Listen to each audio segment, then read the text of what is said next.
ओम नमः शिवाय। सभी भक्तों को जय श्री राम।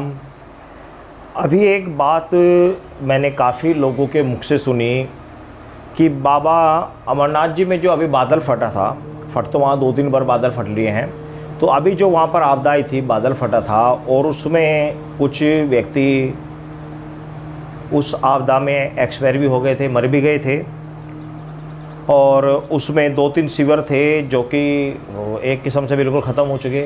उसमें से एक शिविर था हर हर महादेव सेवा मंडल समिति पंजाब से, मानसा पंजाब से। तो मैं भी उससे जुड़ा हूँ, मैं भी उसका सदस्य हूँ। तो हमारा शिविर भी उसमें आप ये समझिए 90% 95% ख़त्म हो चुका है, बिल्कुल ख़त्म हो गया था। और नीचे बेस कैंप बालटाल में सिर्फ बेस कैंप बचा। जैसी प्रभु की इच्छा, प्रभु का थार, प्रभु ने ही अपने कार्य में लगा लिया। कोई हमें इस चीज़ का गलाली नहीं, किसी प्रकार का कोई दुख नहीं। जो हुआ अच्छा हुआ, जो हो रहा है वो भी अच्छा ही हो रहा है। लेकिन कुछ लोगों का एक मत था कि बाबा अमरनाथ में भगवान शंकर जहाँ पर विराजमान हैं, ज्योतिर्लिंग के रूप में जहाँ पर विराजमान हैं, तो उस जगह से नंदीश्वर को हटाया गया था। उसके सामने नंदीश्वर की चांदी की एक बड़ी सी प्रतिमा लगी हुई थी।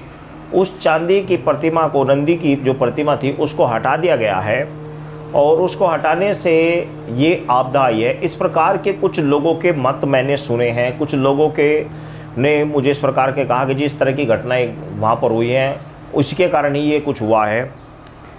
लेकिन मैं यदि अपने विचार से आपको एक बात बताऊं तो आप शायद सोचकर देखें तो ये बात बिल्कुल तर्क वितर्क बिल्कुल सही निकलेगी यदि आप ध्यान से सोचें समझें।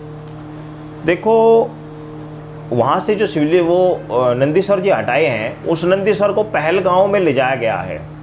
अब वो पहलगांव में क्यों ले जाया गया, इसके पीछे वहाँ के प्रशासन ने, वहाँ की सरकार ने क्यों ऐसा निर्णय लिया, वहाँ पर जो साइन बोर्ड कार्य कर रहा है उन्होंने इस विषय पर चर्चा करके बाद ये कदम क्यों उठाया, इस विषय को सोचने की बात है। तो देखो, ऐसा है जिस समय भगवान शंकर अमर कथा सुनाने के लिए माता पार्वती के साथ बाबा अमरनाथ जो स्थान है उस पर्वतों की ओर जब जा रहे थे, तो उस समय बाबा अमरनाथ में जाकर अमर कथा सुनानी थी। और अमर कथा एक ऐसी कथा है जो कि हर व्यक्ति को नहीं सुनाई जा सकती, हर व्यक्ति को नहीं बताई जा सकती। लेकिन उस समय माता पार्वती की जिद के कारण भगवान शंकर माता पार्वती को ये कथा सुनाने जा रहे थे। तो उस समय उन्होंने क्या किया, अपने साथ साथ जो भी चीज़ें थी उन सभी को वो उतारते चले गए। जैसे कि उन्होंने पहलगांव में नंदीश्वर को छोड़ा। पहलगांव, जो पहलगांव आज हम जिसे पहलगांव कहते हैं, वो पहलगांव नहीं बैलगांव था। कभी उसका नाम बैलगांव था क्योंकि वहाँ पर बैल यानी नंदी को भगवान शंकर ने वहाँ पर छोड़ दिया था। उसके साथ भगवान शंकर और माता पार्वती आगे बढ़े।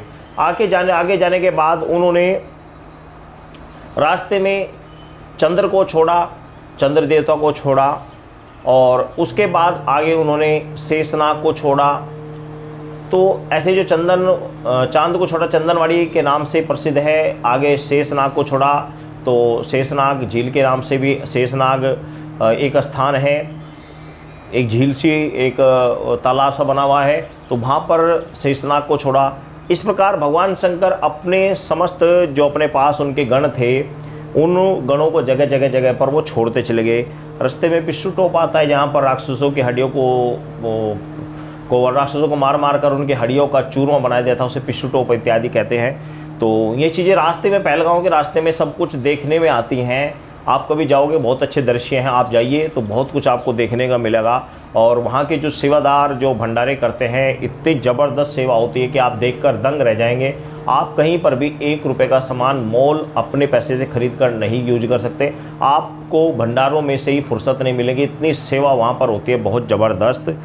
तो नंदीश्वर को पहलगांव ले जाने का मकसद सिर्फ यही था कि बाबा अमरनाथ में जो उनको स्थापित किया गया था, वहाँ पर बाबा अमरनाथ में उस समय जब कथा वांची गई थी तो उस समय सिर्फ माता पार्वती, भगवान शंकर और सुखदेव जी जो कि एक तोते के रूप में वहाँ पर विराजमान थे। कुछ लोग तोता बताते हैं, कुछ लोग कबूतर बताते हैं। तो इस प्रकार वहाँ पर विराजमान थे। अब ये तो ईश्वर जाने कि वो कबूतर रूप में थे या तोता रूप में थे, सबके मत अलग अलग होते हैं। तो उस समय कुछ आसपास जो जीव जंतु थे उनको भी भगवान शंकर ने अपनी योग शक्ति के द्वारा चारों ओर से भस्माभूत कर दिया था, और जो थे वो दूर वहाँ से निकल गए थे उस समय। हालांकि अब आप जाओगे तो आपको चूहे बहुत बड़े बड़े मिलेंगे, आपको भालू वहाँ पर मिलेंगे, ऐसे बहुत सारे जीव जंतु वहाँ पर मिलेंगे। लेकिन उस समय भगवान शंकर ने जिस समय कथा सुनाई थी तो उस समय सिर्फ सुखदेव जी जो कि पक्षी रूप में थे उन्होंने वह कथा सुनी, माता पार्वती सो गई थी और उन्होंने वह ओंकारे भरते रहे। तो कहने का तात्पर्य है कि नंदीश्वर को वहाँ से हटाने का जो मुख्य उद्देश्य था वो इसलिए था कि नंदीश्वर को पहलगांव यानी जो पहले बैलगांव था वहाँ पर उनको छोड़ा गया था, इसलिए सर्वप्रथम उनको वहाँ पर छोड़ा गया। आप जैसे आप यात्रा करेंगे तो सर्वप्रथम आपको उनके दर्शन वहाँ से होंगे, वहाँ से आप नमस्कार करें, वहाँ से नमस्कार करने के बाद उनको प्रणाम करके पूजा पाठ करके तब आगे यात्रा प्रारंभ की जाती है।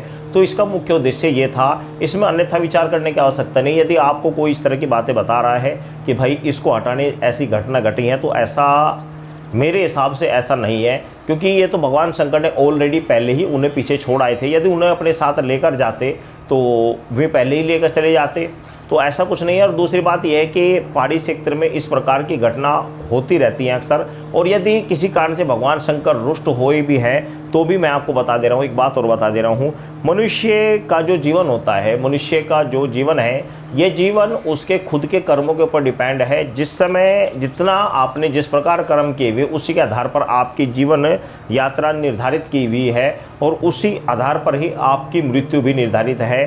तो ये विधि का विधान भी होता है, जैसे आपके कर्म रहे होंगे, जिस व्यक्ति के कर्म रहे उसके अनुरूप ही उसे जाकर वहाँ पर मृत्यु प्राप्त हुई।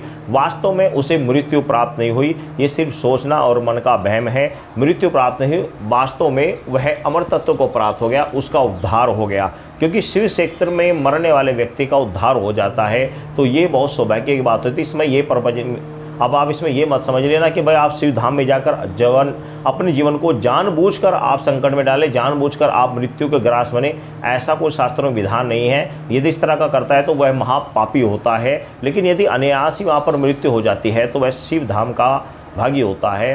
तो इसमें इस तरह की कोई विचार की भावना नहीं रखनी चाहिए कि नंदीश्वर को हटाने से भगवान शंकर रुष्ट हुए थे, और यदि ऐसा कुछ है भी तो वो ईश्वर ही ज्ञान देने वाले हैं। उन्होंने जिस प्रकार चाहा, जैसा करना चाहा, जिस प्रकार चाहा, उनके आधार अनुरूप ही सब कार्य हो रहा है। इसमें अपना तर्क वितर्क जो व्यक्ति दे रहे हैं वो अपना तर्क वितर्क इस प्रकार का ना दें। सभी भक्तों को जय श्री राम।